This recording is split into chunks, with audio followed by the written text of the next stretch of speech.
안녕하세요, 여러분. 혹시 주변에 있는 물건들을 보면서 왜 이건 반짝이고 저건 투명할까? 이런 생각 해보신 적 있으세요? 오늘 바로 그 비밀을 한번 파헤쳐 보겠습니다. 예를 들어서 금속 숟가락은 왜 그렇게 반짝이면서 속이 안 보이는데 유리창은 또 왜 그렇게 속이 훤히 비치는 걸까요?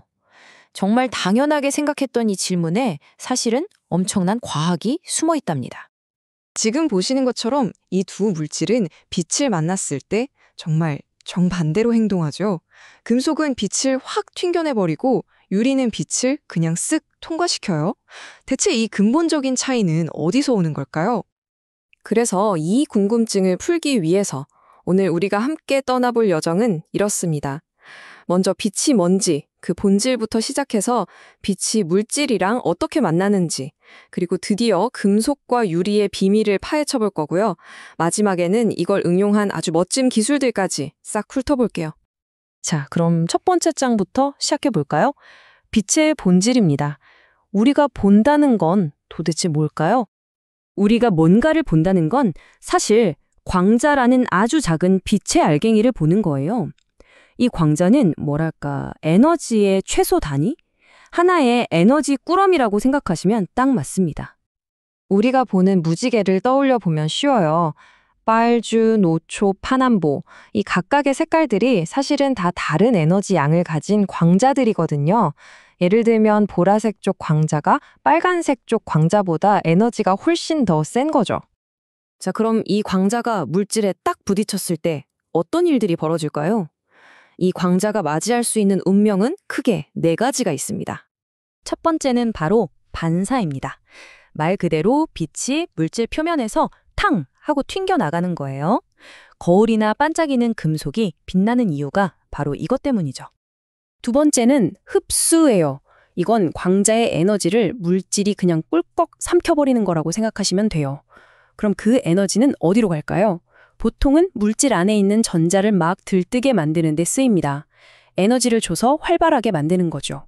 세 번째는 투과입니다.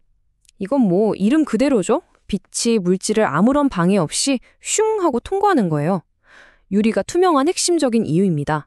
우리가 창문 너머를 볼 수 있는 것도 바로 이 투과 덕분이죠. 마지막 네 번째는 굴절입니다. 빛이 공기 중에서 물속으로 들어갈 때처럼 서로 다른 물질을 통과하면서 경로가 살짝 꺾이는 현상인데요. 다들 물컵에 빨대 꽂으면 꺾여 보이는 거 경험해 보셨죠? 그게 바로 이 굴절 때문입니다. 자, 이제 기본 개념은 잘 알았으니 본격적으로 금속의 비밀을 파헤쳐 볼까요? 도대체 금속은 왜 그렇게 반짝거릴까요? 그 비밀의 열쇠는 바로 전자의 바다에 있습니다.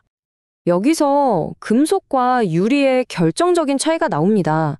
금속 안에서는요, 전자들이 특정 원자 하나에 묶여있지 않고 마치 바닷물처럼 자유롭게 막 돌아다녀요. 그래서 자유전자라고 부르죠. 반면에 유리 같은 절연체는 어떠냐? 전자들이 자기 원자에 꼼짝없이 묶여있는 신세입니다. 바로 이 자유로운 전자들 때문에 금속이 불투명하면서도 빛나는 겁니다. 자, 보세요. 빛, 즉 광자가 금속 표면에 딱 닿으면 이 자유전자들이 이거 내가 먹을 수 있는 에너지인데? 하면서 가시광선 영역에 거의 모든 빛을 싹 흡수해버려요. 근데 이걸 가만히 갖고 있는 게 아니라 흡수하자마자 바로 똑같은 에너지의 빛을 다시 퇴하고 뱉어냅니다. 이 엄청나게 빠른 흡수와 재방출 과정이 우리 눈에는 그냥 반사되는 것처럼 보이는 거죠. 좋아요. 그럼 이제 금속의 정반대 케이스, 유리는 왜 투명한지 알아볼 차례죠. 여기에선 에너지 허들이라는 개념이 아주 중요합니다. 금속이 아닌 물질들에는요, 밴드갭이라고 부르는 일종의 에너지 장벽, 그러니까 에너지 허들이 있어요. 전자가 빛 에너지를 흡수해서 더 높은 레벨로 점프하고 싶으면 이 허들을 훌쩍 뛰어넘을 만큼의 충분한 에너지를 가진 빛이 와야만 합니다. 에너지가 어중간하면 어림도 없죠. 그런데 유리 같은 물질은 이 밴드갭, 즉 에너지 허들이 어마어마하게 높아요. 그래서 우리가 눈으로 보는 이 가시광선 영역의 빛 에너지로는 이 허들을 넘기기엔 택도 없는 거죠. 전자가 에너지를 흡수할 수가 없으니 빛은 어떻게 되겠어요? 그냥 아무 일 없다는 듯이 슝 하고 통과해버리는 겁니다. 이게 바로 유리가 투명한 이유예요. 정말 간단하죠? 잠깐만요. 그럼 스테인드 글라스나 루비 같은 보석은 투명한데 왜 색깔이 있죠? 좋은 질문이에요. 그건 바로 불순물 덮은입니다. 아주 소량 섞여 들어간 불순물들이 그 높은 에너지 허들 중간에 조그만 디딤돌 같은 걸 만들어줘요.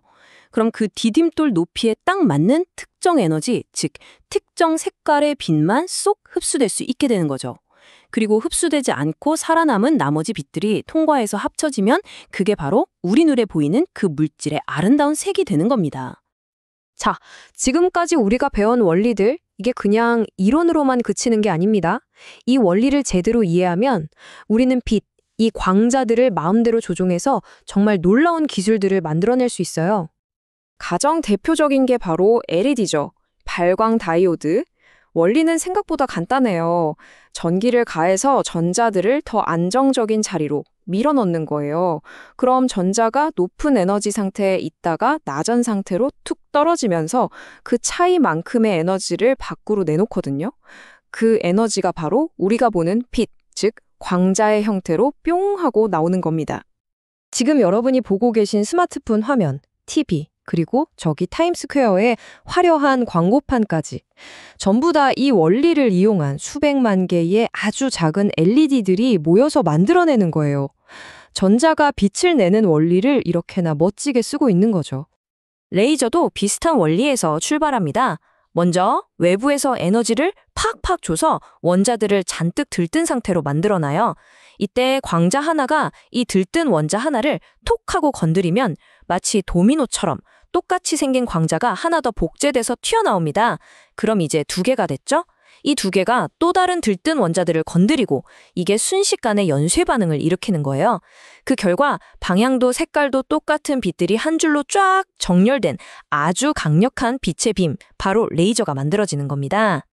우리가 쓰는 초고속 인터넷을 가능하게 한 광섬유 기술도 빼놓을 수 없죠.